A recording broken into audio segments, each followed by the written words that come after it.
वाहतुकी आहे त्यांना प्राधान्य मिळावं आणि मग इतर गोष्टींना प्राधान्य मिळावं, कारण की शेतकऱ्यांचे हा हंगाम वर्षातला एकमेव महत्वाचा हंगाम आहे. याच्यात शेतकरी गेला तर संपलं आणि शेतकऱ्याचं उत्पन्न गेलं तर देश संपला.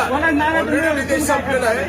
आता त्याच्यात पुन्हा काही प्रॉब्लेम जर झाले शेतकऱ्यांचे तर वाटोळ होऊन जाईल. पहिल्यांदा शेतकऱ्यांना प्राधान्याने डिझेल पुरवठा करा असं माझी विनंती प्रशासनाला आहे.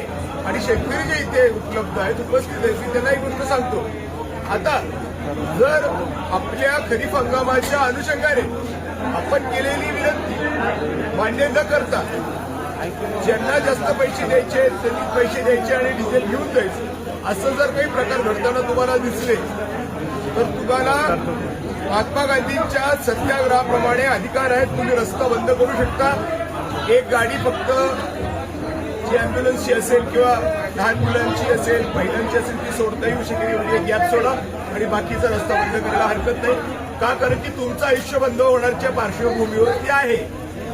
आणि त्याच्यामध्ये हिंदू येतात, मुसलमान येतात, माळी येतात, धनगर येतात, मराठा येतात, कोळी येतात, जाळी येतात, दलित येतात, सारे येतात.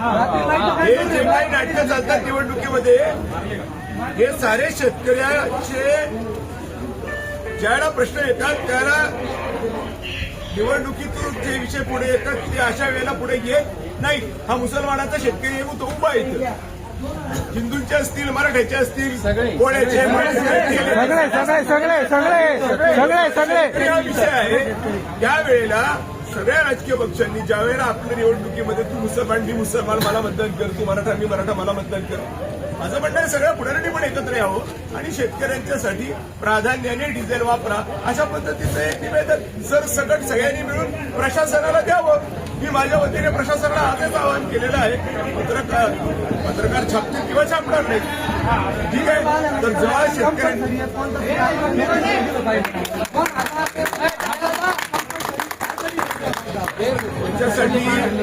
त्याच्यासाठी तुम्हाला एकजूट करावी लागणार आणि येणाऱ्या काळामध्ये तुम्ही एकजुटीने प्रतिकार नाही केला तर तुम्हाला वाचवणारा ब्रह्मदेव सुद्धा दादा एका पंप मालकाचं आहे. दादा हे काय करतो काही शेतकऱ्यांना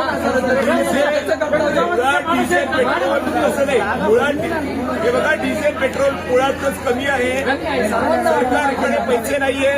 भिकारी कंगाल झाले सरकार आणि आता ते शेतकऱ्यांना कंगाल करणार सर्वसामान्य कंगाल करणार आणि पंतप्रधान मोदी मेलोडी चॉकलेट खाऊ करून राहिले मेलोडी आणखीला चॉकलेट एकच तोडू आहे.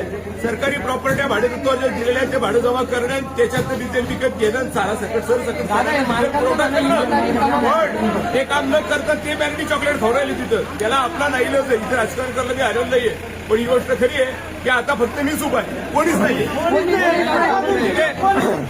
दादा शेतकऱ्याला जर 8 दिवसात जर डिझेल भेटलं तर बरं आहे नाही तर वाटोळ शेतकऱ्याचं. प्रार्थना आहे आपल्याला प्रशासनाला की तुम्ही प्रथम प्राधान्य शेतकऱ्याला द्या. त्याचे ट्रॅक्टर त्याची जे काही वाहतूक आहे आता कोणीतरी फाशी घेतली कारण का कच्चा माल होता त्याला नेताने आला त्यांनी डिप्रेशनमध्ये फाशी घेऊन आता काय फाशी घ्यायला होता लोकांना म्हणून ते नाही. पहिलं शेतकऱ्याला प्राधान्य द्या कारण खरीप आहे. रब्बी हंगाम काही एवढा येत नाही. चांगला खरीप हंगाम पक्का हंगाम राहतो.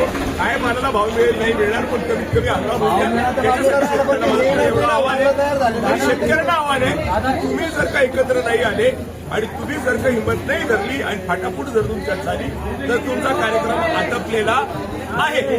धन्यवाद. आता जर